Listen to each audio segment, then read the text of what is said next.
Bi hevkariya Komeleya Siruşt û Tellî Turnayê li Enqerê pêşengeyek bi navê Senteza Rojhilat û Rojava ya Keda Jinê hate vekirin. Di ev pêşengeha tekel da 21 fotograf û 21 wêne cî digirin. Di mijara wêne û fotografan da bêtir Keda Jinê derdikeve pêş. Jinên berîvan, nampêş, mafûr çêker, destar gerand, cil şûşt, teşî rês, müzisyen, werzîşvan, balerîn, şanoger û her wekî din babet derdikevin holê. Berî vê pêşengehê li Herêma Kurdan li bajarê Mûşê himan pêşenge hatibû vekirin. Kuratora vê pêşengehê Fîliz Özdemir Şimşek jî bi xwe xelka Mûşê ye.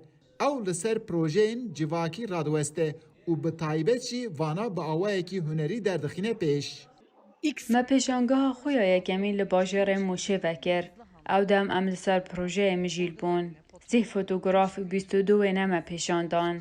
Di wê pêşangehê de çend dîrok û jiyana civakê û gundan anîbû ziman. Di vê pêşangehê de jî em li ser sentêza rojhilat û rojava Keda Jinê disekinîn. Armanca me ew e ku em van xebatên xwe li tevaya Tirkiyê diyar bikin. Di vê pêşengehê de bi tevahî 42 berhem cî digirin. Her berhem babeteka taybet ya jinê tîne ziman. Hunermendên vê pêşengehê jî bi berhemên xwe dixwazin ku Keda Jinê û pirsgirêkên jinê diyar bikin. Di berhemên wan da bi her awayî rengê jinê ciwaniyekê dide ser vê pêşengehê jî. Hunermendên wêne û fotografan li ber xebata xwe gelek dilxweşî hîs dikin. 6 tane Ez bi şeş berhemên xwe bejdariya vê pêşengehê bûm. Ji van du bûyerên avî û du bûyerên ronî û du bûyerên dî jî bi teknîkanî mi çêkirîne. Ez her zêde mijarên jina ve mijîlim. Lê li vê derê jî di wêneyên min de ev çende diyar dibe.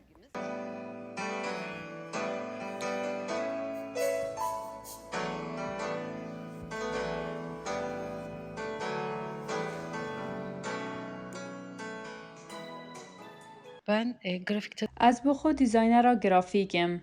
Lê karê wênesaziyê jî dikim. Teknîka me pitir bûya xaronî û pênûsa reş e.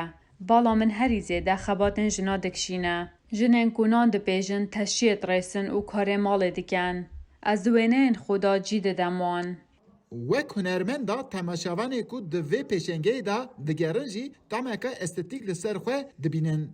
Bîner Kadir Kutavî bi xwe karê parêzvaniyê dike. Ew dema vê pêşengehê dinirxîne dibêje.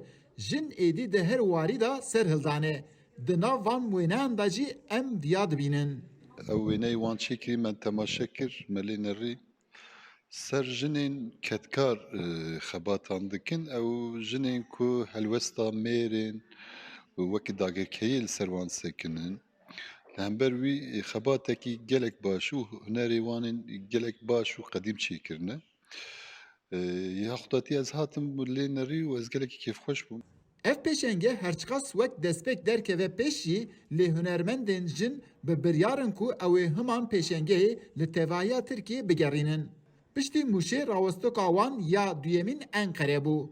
Lê ew gava amaje dikin dibêjin dê serboriyên me yên hunerî wê bidome. Eyüp Demir, Dengê Amerîka, Enqere.